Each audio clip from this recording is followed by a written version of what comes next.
Have you ever met someone who not only can help you on a deep spiritual level, but also potentially change your life?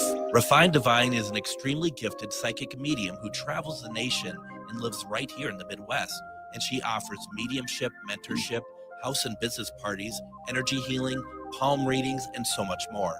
Refined Divine has helped thousands, and she can help you. Hi, this is Psychic Medium Deb. I cannot wait to hear from you. You can go to refineddivinepsychic.com. Greg Bakun here. I love historic tours of Minneapolis and seeing everything it has to offer. But if you know me, I like to include a little spooky in my tours, which is why I found the perfect combination.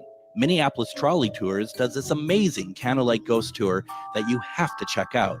It's an extremely immersive experience. It's a trolley trip that starts out at a haunted mansion, traveling around Minneapolis locations, exposing ghost stories that the public and business owners would rather left untold.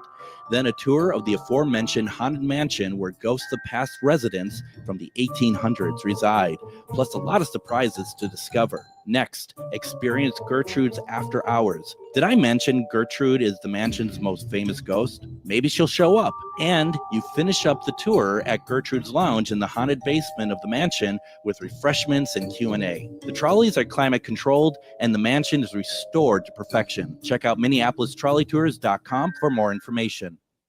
With your AM 950 weather, I'm Brett Johnson. Look for partly cloudy skies tonight with a low around 70, Saturday sunny with a high near 88, and Sunday partly cloudy with a high near 92.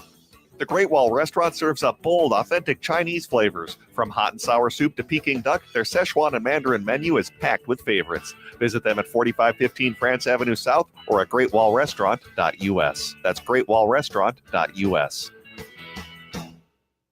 Portions of the following program may be pre-recorded.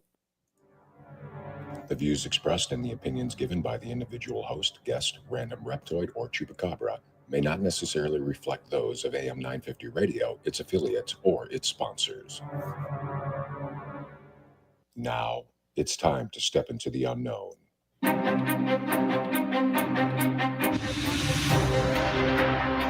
There are things people experience but never talk about. A shadow moving in the corner, flickering of the lights, a disembodied voice. We invite you to talk with us. Share your story, share your experience, because this isn't just your story. This is our story. This is GhostBox Radio with Greg Bakun. Casual Friday. Casual Friday. Casual Friday on GhostBox Radio. And it is Casual Friday here in GhostBox Radio, where every night we talk about the paranormal, ufology, Bigfoot, and so much more. My name is Greg Bakun. Thank you very much for joining us as we ease into the weekend. Always very exciting. I hope everyone had a good week. I hope everyone is going to have a great weekend. If you have to work this weekend, I hope that you are able to, get through it, I guess. I don't know. I mean, everyone has their weekends sometimes fall in different places. Some people work through the weekend, and Monday and Tuesday their weekend as well. So whatever it is, I just hope it's going to be good for you and that you're able to get some rest as well. Meanwhile, in Eden Prairie, we have Adam. And Adam, how are you doing this evening? Holding up well, not enjoying Brett's heat-laden forecast there with 92 on Sunday, and I'm kicking myself now for not doing yard work on Thursday. Well, and I think it's fair. I think it's very fair that, people are like, well, don't blame the meteorologist, but I think we could blame Brett. I think, I like to blame Patrick. I like to blame Brett. Like they're totally responsible for it. Somehow it just makes me feel better as a human being myself, actually, if I can put a face to my disdain of the weather. You know what I mean? Well, I put my disdain of everything at the station to both of them. So, yeah, I can definitely see why I would also blame them for the weather. Yeah, no, it's surprisingly convenient and surprisingly refreshing, quite frankly. So, yeah, there is a lot of that as well. And, here's the thing. We could say this. They're not going to come after us because they don't listen. So we got that all under control. So, it's just kind of what it is. So, Adam, meanwhile, in Elmwood, UFO Days has started today. We had Amy on Monday talking about the event, and sounds like a lot of fun, to be perfectly honest. Yeah, it does. And but I'm gonna break some bad news to you. If you haven't gone out there yet, you will have missed Chicken Poop Bingo, because that's tonight. So that was, Man, that's what I had circled on my my calendar was the chicken poo bingo. well, and the thing is it's very clear we're holding you back. Yeah. So you're not able to have fun like that. And that's now, if you're planning on going out there, folks, tomorrow, I think there's a big, also in the evening, there's a big dance party on the street, which is really cool. I mean, that seems kind of fun. I mean, it's going to be like 300 degrees, but that's fine too. But tomorrow is the day that they're going to have all the speakers. So you have that, you have that fun fair stuff, and you have the stuff on the streets, and you have all sorts of great events. But then the serious side, where people talking about UFOs, talking about sightings, talking about the connection with Elmwood, there are a bunch of speakers lined up to talk tomorrow about that. That's all free, and that's important, because you go to a lot of paranormal events and there's nothing wrong with it, but generally you're paying to get in to see that kind of stuff. This is all free, and you have some good names there, not celebrities, but people who know what they're talking about, people who are experiencers and stuff. So that's all a lot of fun, and it's going to be a great weekend for them, and I'm really excited to hear how all that goes. So yeah, that's UFO Days in Elmwood, and I think we'll be out there next year in some capacity, I'm sure. That's something I've been really wanting to do, and we're talking with Amy about that. So we'll see how that goes. But yeah, they're out there. But Chicken Poop Bingo is done for the 2025 fair. Okay, just want to let everyone know, in case you were wondering, which I'm sure you were. So is these UFO Days connected to the pancakes with Joe Simonson out in Wisconsin? I don't know. I don't know. Okay. I don't. I can pull up the info, because they have like this. They have this poster of stuff that's going on for the weekend, and see if I can find that real fast. I mean, the thing is about this, and Amy had mentioned that there's about 800 people who live in Elmwood, but there's going to be thousands of people out there. Okay, so what I see is the only thing I don't know, because from 8 to 11 on Sunday is pancake breakfast. Well, actually tomorrow as well, from the Knights of Columbus in the food tent. Let's see there, and I don't know. I mean, because that's a story from 1961, where individual in Wisconsin stated on April 18th, 1961, Joe Simonston, 54-year-old, claims that a silver craft came down from the skies with two aliens inside, and the aliens offered him pancakes in exchange for water. I've heard that before.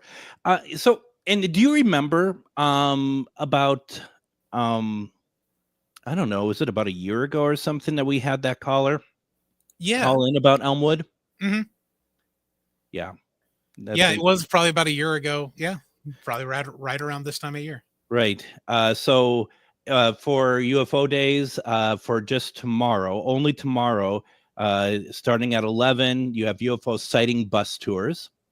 You have different sorts of speakers tomorrow. UFOs in Elmwood, it's put on by Infinite Rabbit Hole. Darkwoods Paranormals, talking about the thinning veil. Barnaby Jones, and no, not his name is actually Barnaby Jones. It's not. They dig him up. Not Buddy Epson is going to be there. Find some of that Texas tea when you're looking for Buddy Epson. Right, exactly. Ask him how it was to play the Tin Man. Oh, never mind. Cryptozoology 101. What is a cryptid? Then, but Amy said Sarah Camo at 8 p.m. Star Healing and ET Contact. She said that's pretty special. And the So cool thing is those speakers are free, like you just said. yeah, You don't really get that anywhere else. no, you want to get out there, and Elmwood isn't that far away. Another event going on tomorrow. Our very own Refined Divine is going to be in Maple Grove. Tonight she had an event. And tomorrow they're going to be at the Maple Grove Community Center, an event put on by two guys in the know. Had the enjoyment of having Deb and Dave had lunch with them today over at Mavericks. And the best part about that was simply this. You remember on Wednesday, she, said, let's go to Mavericks, said this on the air. And she's just like, yeah, sounds good. Dave's like, I love roast beef. And then Deb says, I don't like roast beef, which is like, well, thanks, Mavericks. Thanks for the sponsorship all this time. So we go out there, and of course, I order a roast beef sandwich, which, folks, once again, phenomenal. Okay, just phenomenal. And Dave ordered the French dip that has the roast beef in it, and Deb ordered the Philly that they have there, which is just this beautiful sandwich. Yeah. And she took some bites, and then she goes, oh my gosh, this is so good. And Dave took a bite of the French dip, and he's like, this is amazing. And Deb's like, can I try some? And he's like, okay, are you sure? She goes, yeah. And she tries some. She goes, this is incredible. This is amazing. So Mavericks got as a conversion now over to the roast beef side. Well, and she said it doesn't taste like roast beef. And my first thought was, I hope you're not basing roast beef off of a certain restaurant that may start with the letter A. That could possibly be. That could possibly be. And the roast beef today was just perfect. It was so good. It was just like butter, just really, really good. And I went over to Sprinkles afterwards, just to kind of check it out. I didn't get any ice cream over there because I went over there. I'm like, I'm actually pretty full. I'm pretty full over here. So but I looked to see what they had and stuff. And there's quite a few people there for Friday afternoon, like around 12:30. So if you're going out to Mavericks, stop on over to in the parking lot next door, where you'll see it in the parking lot. This, nice kind of 50s, 60s looking building that used to be a Dairy Queen. Now it's owned by Mavericks, called Sprinkles, and it looks really good. It looks really cool, and they have chili dogs there as well. I have been craving a chili dog for the longest time. And he didn't say that to me. He didn't say that he was doing those type of things. Give me 4. Yeah, no kidding. I have no shame. I love that stuff as well. I love making my own too. I'm the only one in my house that likes chili dogs, so that gives me even more of a reason to go to Sprinkles. Because if you make them at home, no one's going to want them. Right, it's just going to be me, and I'm going to have a bunch of leftovers because I'm not going to grill 3 hot dogs and then dump chili on them. No, I'm going to do the whole pack and dump chili on them. Yeah, no, absolutely. Now, I mean, I hope, because this could be a friendship ender right here. When you're putting chili on your hot dogs, you're not using chili with beans, I hope. No. Okay. All right. Just, some people just don't know. I learned about the chili dog. I'm not from Minnesota. I'm from Southeast Indiana. So my first chili dog experience was actually Skyline Chili out of Cincinnati, which is probably the best chili on the planet, which it's the only place I'd ever gotten chili dogs from. But the way that Mavericks does a Philly, and it tastes better than the Phillies do in Philly, I guarantee you those chili dogs are going to be better than Skylines. Got your attention, huh?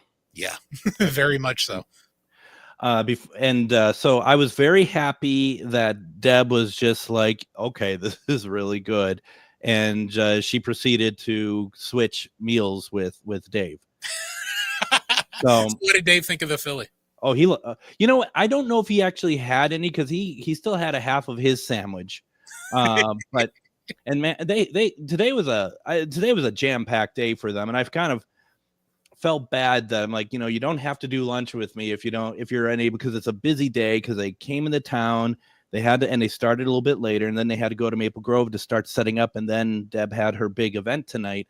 And it was just like, I understand if you're not able to do that. And then, of course, Sunday, for those of you who like to travel out there, and it's a beautiful location in Winona, they're going to be at Signatures. It's her event on Sunday. Once again, go to Psychic Medium, Refined Divine on Facebook. That's where she lays out all of her events. And that's a cool place. The place is called Signatures, and it's a fantastic location. So good stuff. A lot of good stuff. I'll say it sounds like a busy day for both you, Deb, and Dave. Yeah. And, she's got that VIP thing going on tonight and tomorrow. You said it's Maple Grove Community Center. Yeah. That place is really neat, and it's very easy to get to, folks. So if you're going there, there's plenty of parking, and it's free parking. Yeah, no, but it's going to be a good weekend for a lot of people. I also want to quickly just shout out, and I can't imagine she's listening, but I wanted to shout out to my friend Nicole. I'm missing her birthday party up north this weekend, and I apologize, but happy birthday to you. It's really it's a big one for her. It wouldn't be a big one for me anymore, but it's a big one for her. So. Because I was at that age about 11 years ago. So, well, I've got a big one on Wednesday. What are we? Oh, wait, we're doing GhostBox Wednesday. Never mind. You have birthdays? Yeah, mine on Wednesday of next week. It's a big one for me. What? 45? You were there 6 years ago. Yeah. 45, huh? Big 4-5. Yeah, that's not bad. I mean, just be happy you wake up. That's all I'm going to say. Just, you know. I better wake up on Wednesday, otherwise logs aren't going to get done for Thursday and Friday. We'll find a way. Yeah. So you always do. Might be a lot of promos on Wednesday and Thursday, Friday, but we'll find a way. We go. So one of the things too is yesterday we did a replay of Jeff Mudgett, who is the great grandson of H.H. Holmes. H.H. Holmes is a serial killer. There's a lot of information there, and there's also tangential ties to Jack the Ripper. I believe, and I can't imagine his stance has changed. I believe Jeff believes his great-great-grandfather is Jack the Ripper. Not everyone agrees with that, nor would I expect that to be the case.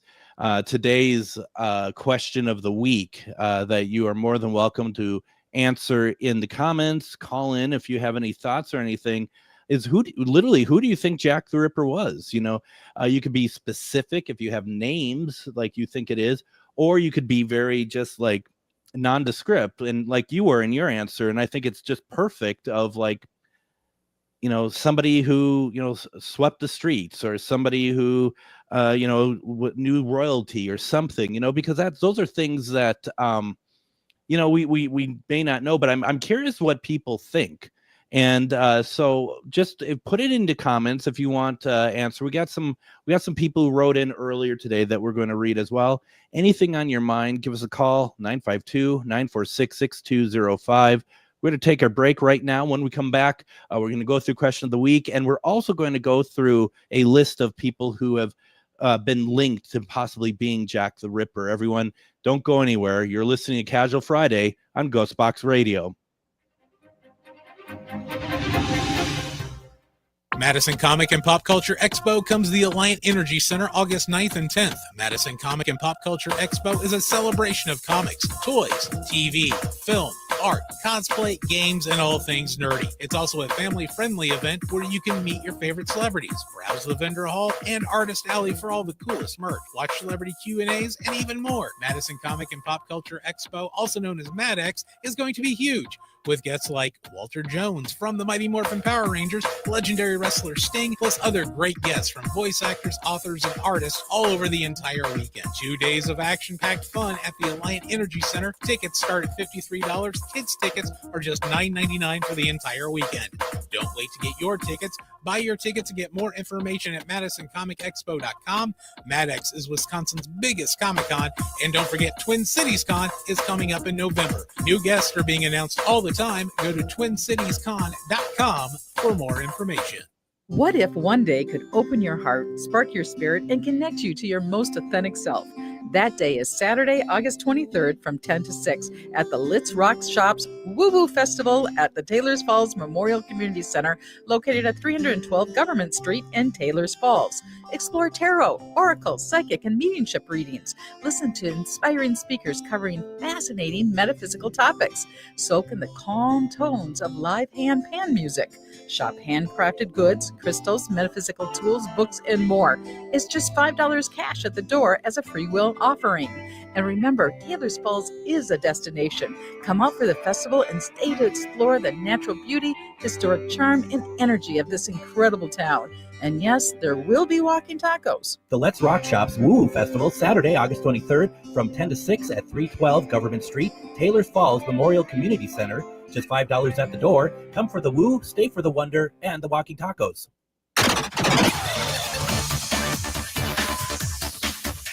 Casual Friday. Casual Friday. Casual Friday on GhostBox Radio. So I see, and I know that the commercial break was MadX, the Madison Expo, but I see Twin Cities Con has Amy Jo Johnson from the Mighty Morphin Power Rangers. That's going to be out there in November, which is very interesting. It's just like, back when that show was on the air in the early 90s, the original iteration of it, you would have never thought that you could meet any of these people, to be honest. And yet, now 30 some years later, there is still, now people our age is like, oh, well, we want to meet them now. We bring them out. We want to see them. It's very We now have the disposable income to meet our childhood heroes. Yeah. Well, and I've been doing conventions since 1987 and different types of conventions, mainly Doctor Who ones. And just the landscape of how those work is so different now than it was when I got into it and well into the 90s. But, back then, this stuff now is pretty much mainstream. It wasn't mainstream back then. So it's basically, please, just anyone, can you come to our convention? Any actor or anything. And some of the people who show up at the Comic-Cons and stuff now would never even consider the stuff that we were doing back in the 90s. Not even even if you threw money at them, they wouldn't even consider it. Oh no, I think it's even like William Shatner was like 10 years into the Star Trek cons before he finally went to his first one. And in fact, the granddaddy of them all is going on currently in San Diego. Yeah. And this is the first one George Lucas is actually attending.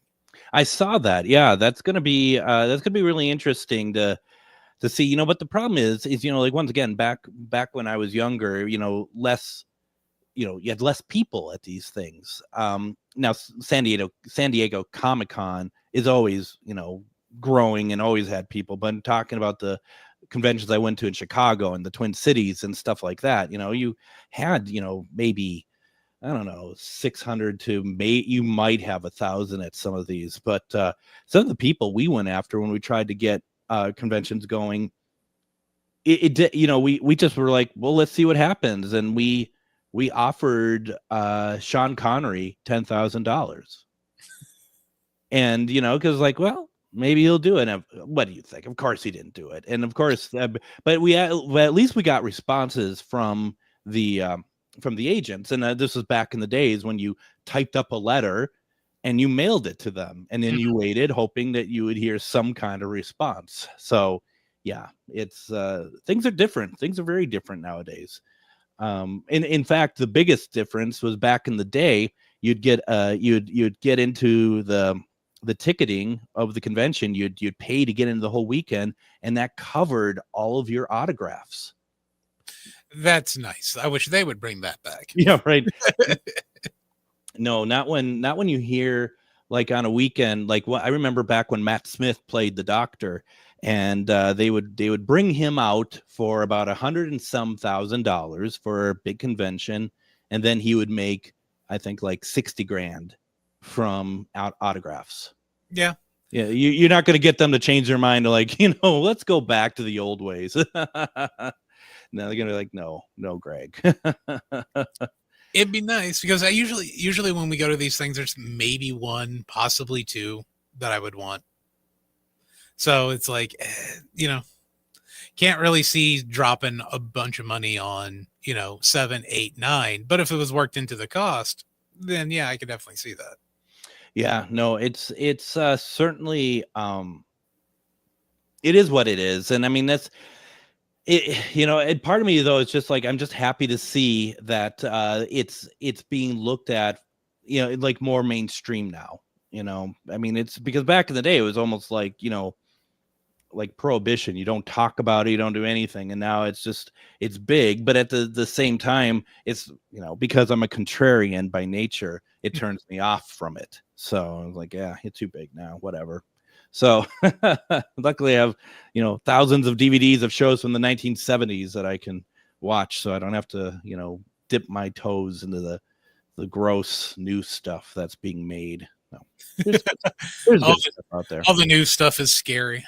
All the new stuff is CG, That's really all it is. Let's see here. Question of the week. Who do you think Jack the Ripper was? You can be specific if you think it was someone specific, or vague, like part of royalty, or just some person. Adam, you answered. What do you think? I've always kind of thought it was like a failed doctor or a failed medical student, with, the way that they said the cuts were made, how this individual knew what organs they were going after. So to me, I always thought it was like some sort of failed physician. That's very interesting. I think it's a very valid point. Let's see here. We're gonna start with a name that you're gonna hear a lot of in these answers. Jeremy believes that it's Aaron Kosminski. There was DNA found on a shawl that belonged to fourth victim. I think they were able to match it to him. And your wife thinks so too. A couple people think so. And I want to get into that in a little bit here. My thoughts on that.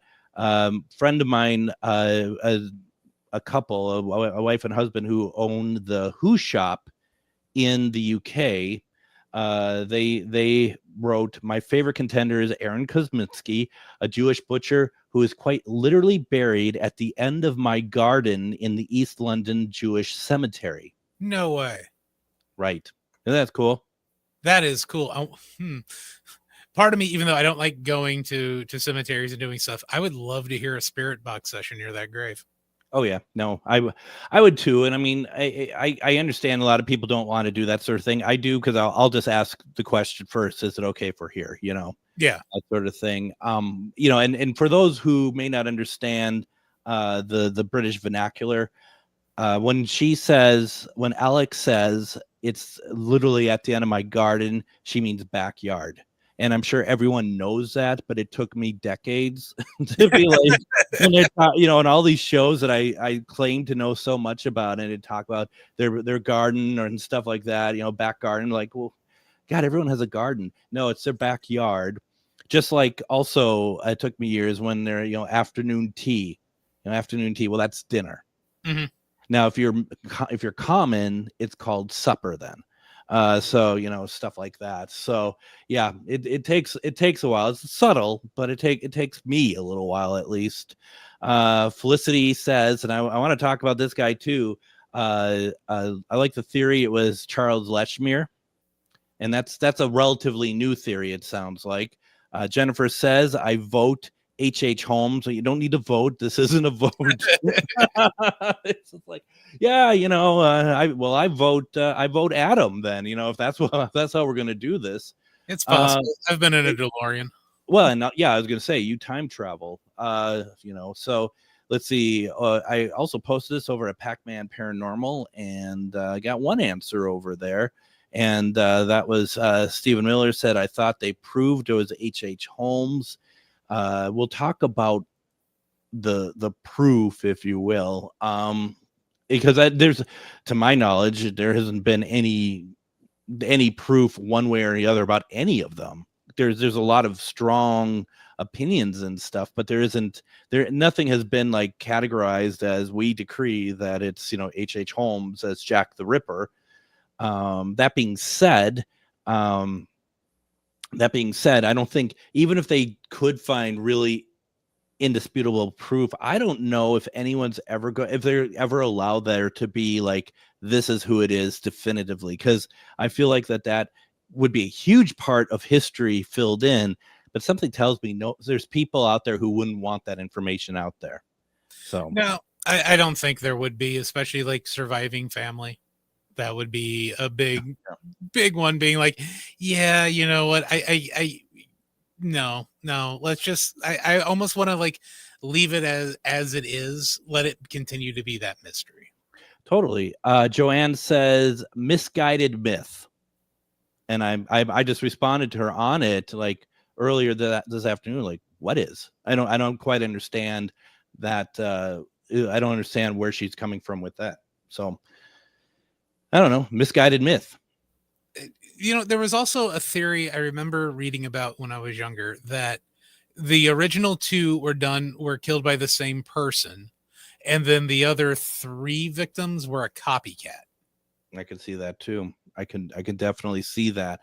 So do we want to kind of walk through who some of the suspects had been over the years?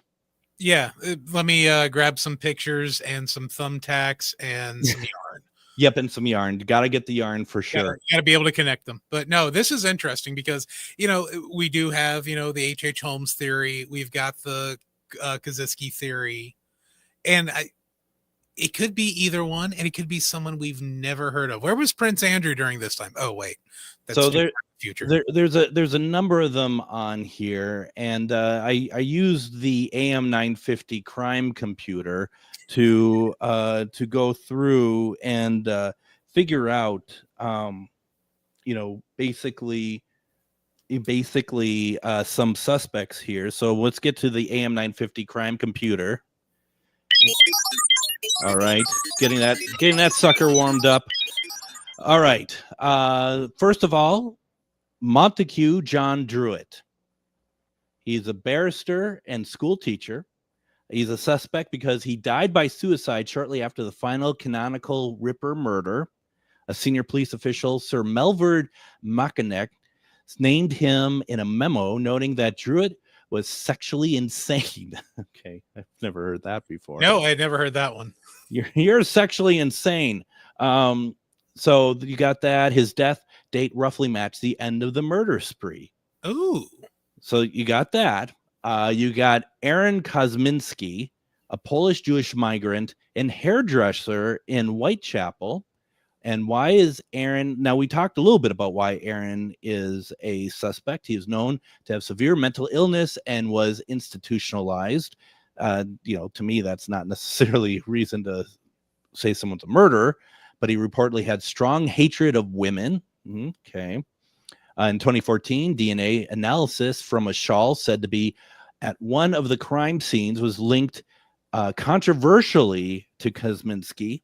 So I think this is one of those things that, you know, people are saying there is that DNA connection, but at the same time, it might be like that Lincoln photo that I keep bringing up that we had Dr. Whitney Braun talk about.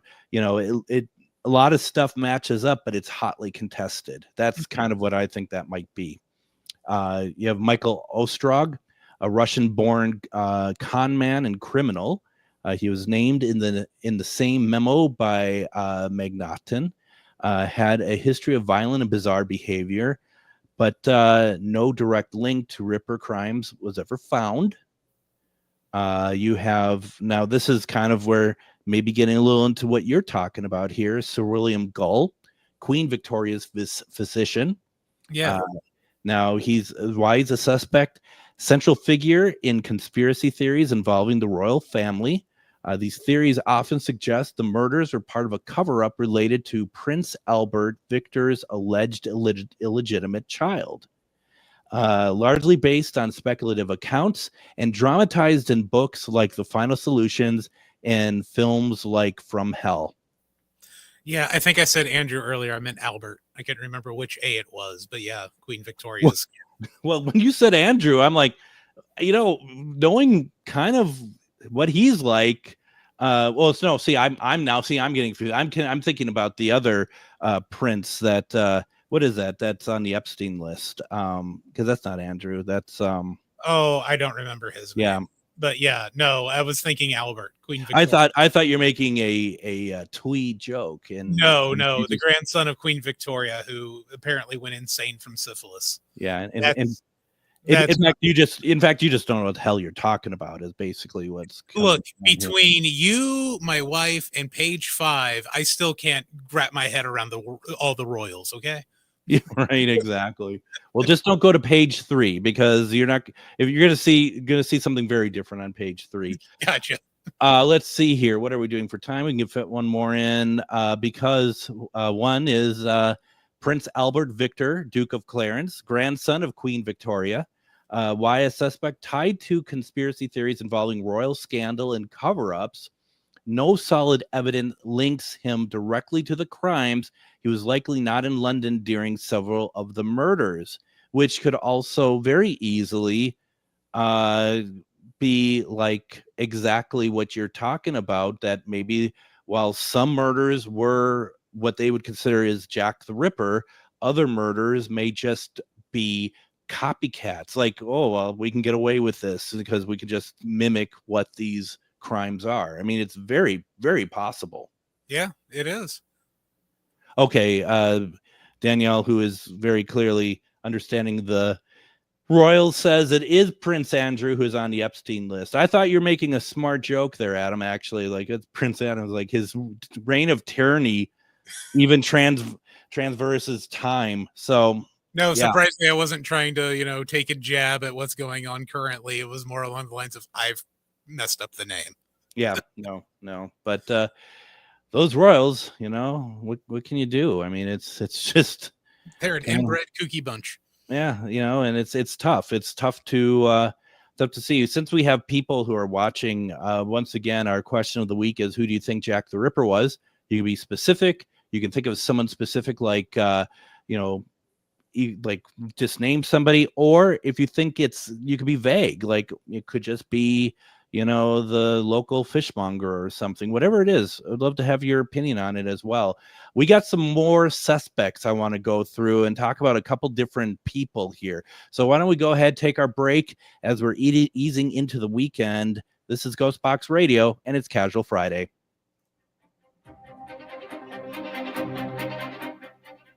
Greg Bakun here. I love historic tours of Minneapolis and seeing everything it has to offer. But if you know me, I like to include a little spooky in my tours, which is why I found the perfect combination.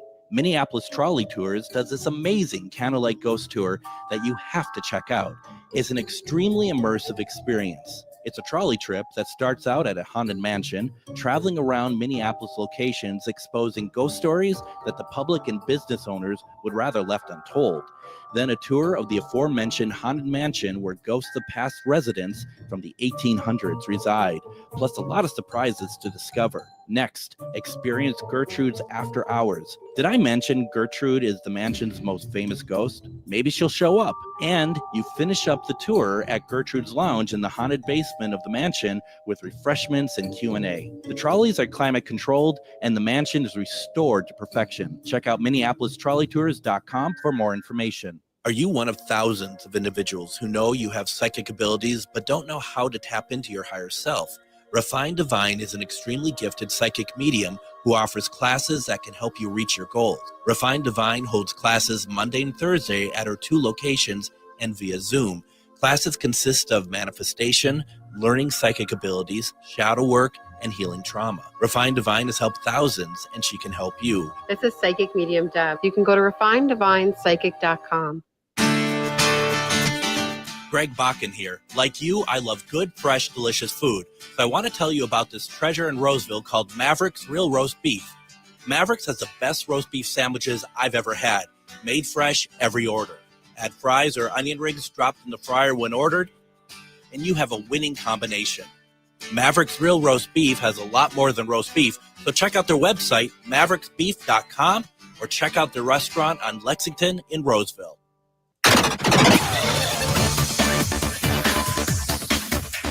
Casual Friday. Casual Friday. Casual Friday on GhostBox Radio. And it is Casual Friday as we are heading into the weekend. I sincerely hope everyone has a couple days to recharge and get some rest, get whatever you need to get done. Join me Monday on GhostBox Radio with Greg Bakun. Monday, we're going to have on Char Savoy, who you may remember from such radio programs as this one. We're going to be talking about paranormal etiquette, quite honestly. There's some stuff with all the sad passing of celebrities this week. There's stuff that we've seen that we just want to kind of touch on a little bit and whatnot. That's going to be Monday. Tuesday, we're going to have on psychic medium and author Rob Guttrell. We're going to be talking about the Birdcage Theater in Tombstone, Arizona. Both of us have been there. Going to share some information, stories, spirits that we've connected with. It's going to be great. Wednesday, I have a couple folks that I want to bring on, but I don't have confirmation on that yet. So we're gonna wait, and hopefully by Sunday we'll get that in place. Thursday, we're gonna do a replay with Anthony Sanchez talking about UFO Nexus, a journey into alien realms and cosmic secrets. That's gonna be Thursday, and then of course, as always, we're gonna end the week with Casual Friday. So all that really good stuff. Meanwhile, in the comments, we've had some people join in. Once again, the question of the week is, who do you think Jack the Ripper was? You can be specific or vague. Let's see. Chuck says that I always thought Jack was a member of the police. That's very interesting. I have heard people say that as well, which is interesting. I mean, what do you think, Adam? I think it's pretty interesting. I think that's a darn good theory too, because I mean, without it being solved, without any true leads, does honestly sound like it could have been covered up within the police department. Yeah, totally. There's a great series, BBC series, of course. I mean, I don't know anything made anywhere else, but called Ripper Street. And if you haven't, it's fairly modern. I mean, it's made about 15 years ago, but to me that is modern. But it takes place in Whitechapel, and around the time of the murders. And it's not so much trying to find Jack the Ripper, but it's like kind of almost like telefantasy in the sense of like other crimes are going on in the area with people with as big of personalities that we think that Jack the Ripper would have. Very good stuff. Very interesting, actually. Let's see. Linda in the comments says, are you trying to mix royals with a murderer? Yes, we are. Yeah, I guess that is pretty much exactly what we're trying to do here. I mean, right? I wouldn't put it past them, especially in that time period, to be involved in some way, shape, or form. At that period of time, the royalty had a much stronger say in the run of the government. Like they were truly a monarchy of power. So there's always reasons to cover stuff up and to really guide things your way, or you just have people that are they're so powerful they're hiding what some of these other royals or whomever are doing. They're hiding their identity. So yeah, I don't know. Very interesting. Let's see here. Meanwhile, back once again over at the AM 950 crime computer, we have here we go. We have another suspect, James Maybrick. He's a Liverpool cotton merchant. Why is he a suspect? A diary surfaced in the 1990s purporting to be his, confessing to the murders. I don't know. Right away, to me, that's utter BS. Yeah. The diary's authenticity remains hotly debated, and many experts believe it's a hoax. That's just too on the nose for me to be like, oh, here's the diary. Oh yeah, and oh, by the way, I killed all these women, and I am also, name something else that you can like admit to as a crime. I mean, just so very convenient that there's a diary. So no, sorry. Or it could have just been fan fiction, and that was the only pages he had left. Now then, there is Francis Tumbledy, arrested in London for indecency and fled to the U.S. Known misogynist and had collection of female body parts, was under surveillance by Scotland Yard during the time of the murders. An American quack doctor What does he also go by? H.H. Holmes? That's him. Well, you know, if it quacks like a duck and walks like a duck, but I don't know. But the whole keeping female body parts, that's ew. So, all right. So let me get this here, and maybe I got this wrong here. Give me one quick second to make sure I got this. Nope, I got it wrong. That's not H.H. Holmes. Okay. H.H. Holmes is sorry. This is why you don't tune in on Fridays. H.H. Holmes is Herman Webster Mudgett, which, because as soon as I said that doesn't make sense. But so H.H. Holmes was born in 1861 in New Hampshire and died hanged in 1896 for murder. He was often called America's first serial killer. So why do people think that he's Jack the Ripper? So the Ripper murders occurred in 1888. Holmes was active in the early 1890s, but Mudgett claims that he could have been in London in 1888 before the starting of his crimes in the U.S. There are no confirmed travel records proving this, but some circumstantial speculation is made from ship logs and name similarities. Similar modus operandi, both killers were methodical, cold, and capable of extreme brutality. Mudgett argues that Holmes had the medical knowledge, he attended medical school, and detachment needed to be the Ripper. And the theory also suggests Holmes may have been experimenting with murder before his more elaborate killings in the U.S. Then there's the handwriting analysis.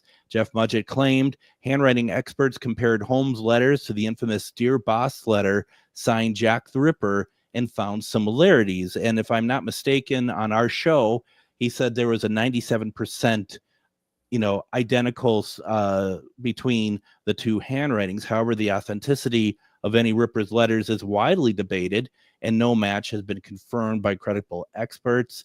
The psychological profile, both men were narcissists, manipulative, and enjoyed psychological control. Supporters suggest that Holmes documented personality fits and what might be expected of the Ripper.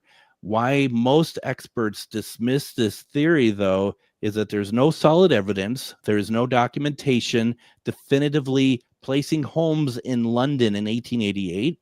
Different victim profiles, Holmes primarily killed for financial gain or to remove obstacles, often women he knew. Jack the Ripper killed strangers in brutal street murders.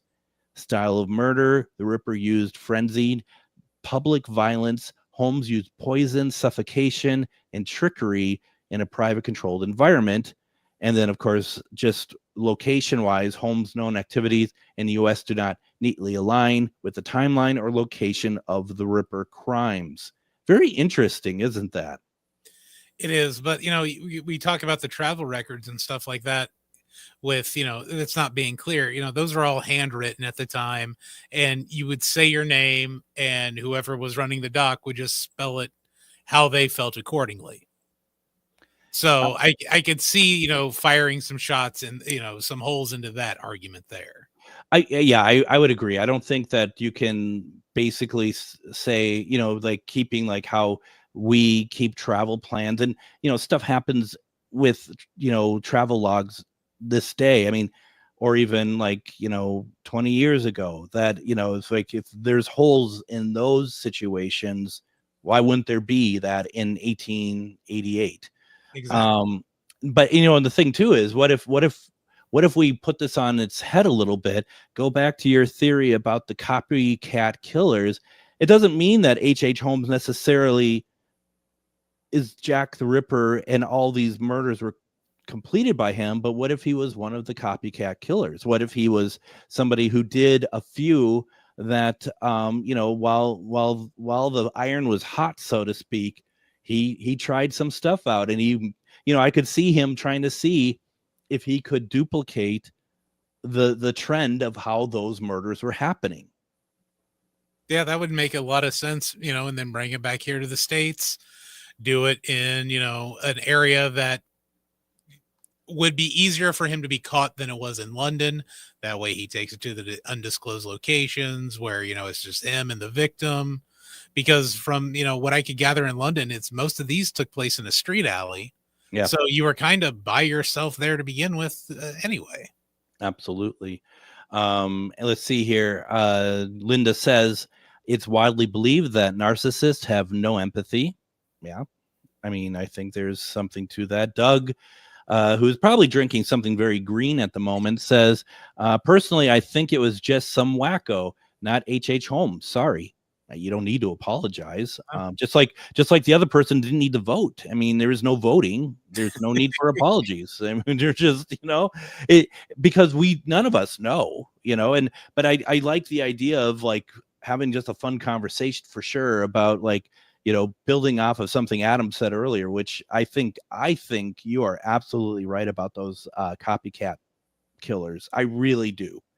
That just seems to be human nature, quite honestly. Like when people see that they have a, way of like getting in, and the odd thing is too, is like you would think that like the perimeter of security would be very tight, but it really wasn't. I mean, they were continuing to be happen, and it wasn't because anyone was ever caught. They just stopped. Yeah, and I think a lot of the reason why there was no extra security or anything is because these were prostitutes who were being killed. Mm-hmm. These were, the dregs of society. So I want to say that a lot of people probably didn't care because, they're killing, prostitutes. It's not going to affect me. Cheerio, go amongst your day. Well, and the thing is, it's very interesting because we live in a society now that hopefully we care about everybody. But you're absolutely right. Back in 1888, if you were a prostitute, you are just pretty much shunned from any sort of society. You only exist for one reason. You're not considered a human being. Yeah, so, and I wouldn't be shocked if a lot of these women had to, live underground there in London anyway, where they have the catacombs. Absolutely. Savannah says, do we need to have some green beer on hand for you in a couple weeks? What's happening in a couple weeks? Am I seeing you in a couple weeks? Do I need to check my calendar? It's not the first time that I've been missing some stuff. But yeah, it's very, I mean, it's just a different time for sure. And, and it was in an area, like you said, a lot of prostitutes were and stuff. And it's just a general area that a lot of people of a certain class wouldn't go to, or they would be in their wagon, their horse carriage, and just get through it, that sort of thing. So interesting stuff for sure. Yeah. Savannah says, I think you are. Sorry, Savannah, what am I supposed to be at? I'm just like, I really don't know where, and not that I wouldn't want to see you and Doug again. I just don't know where I'm supposed to be. So there's that. In a street alley somewhere. Right. I mean, it's like, my gosh, what's going on? Then there's also, we've talked about this before. I don't know. Did you ever watch with Darren McGavran, Night Stalker? Yes. So like, I think when the first episode when it went to series was, this is the thing is just like the fantasy around a lot of this stuff is that the first thing is that Night Stalker encounters Jack the Ripper. Mm-hmm. Like Jack the Ripper somehow lived like 100 years longer. And that was, he was like immortal almost. And it's just like, that's interesting. And it's also like the film, isn't it called Time After Time? Yes, that's about Jack the Ripper. Yes. Sherlock Holmes. It's actually Sherlock Holmes, isn't it? That goes after. Yeah. Savannah, no, I'm not taking part in that. So I just, it's really interesting. It's a tragedy what happened. Don't get me wrong, but it's really interesting how those stories have really kind of created so many sort of offshoot stories. And of course, I can't help but talk also about Doctor Who. There's a great Jack the Ripper episode story in there called Talons of Wang Chiang. So some really interesting takes on Jack the Ripper. And I want to call him a character even though he existed, but he is kind of a character because we don't know who he is. He could be like 5 people.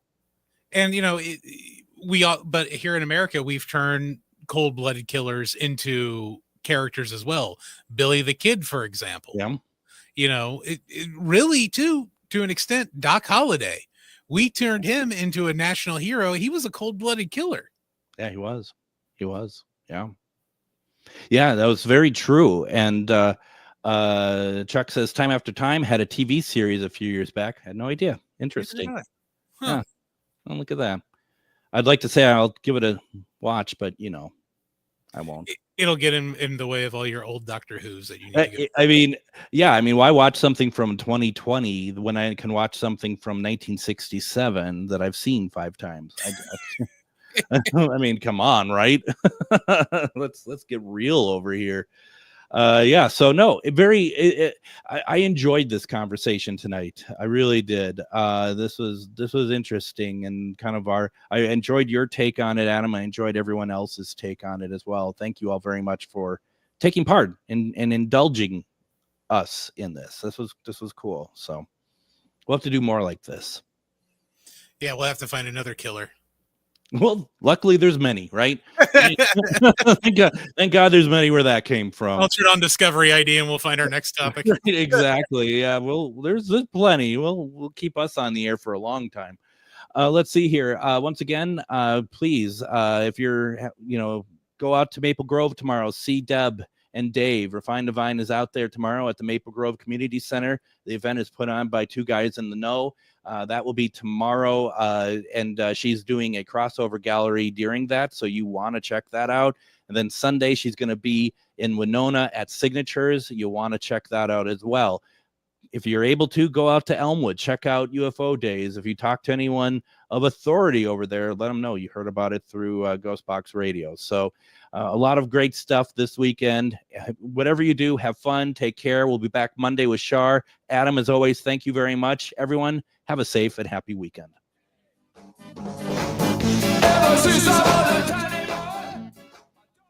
I'm standing up for the middle class. Tom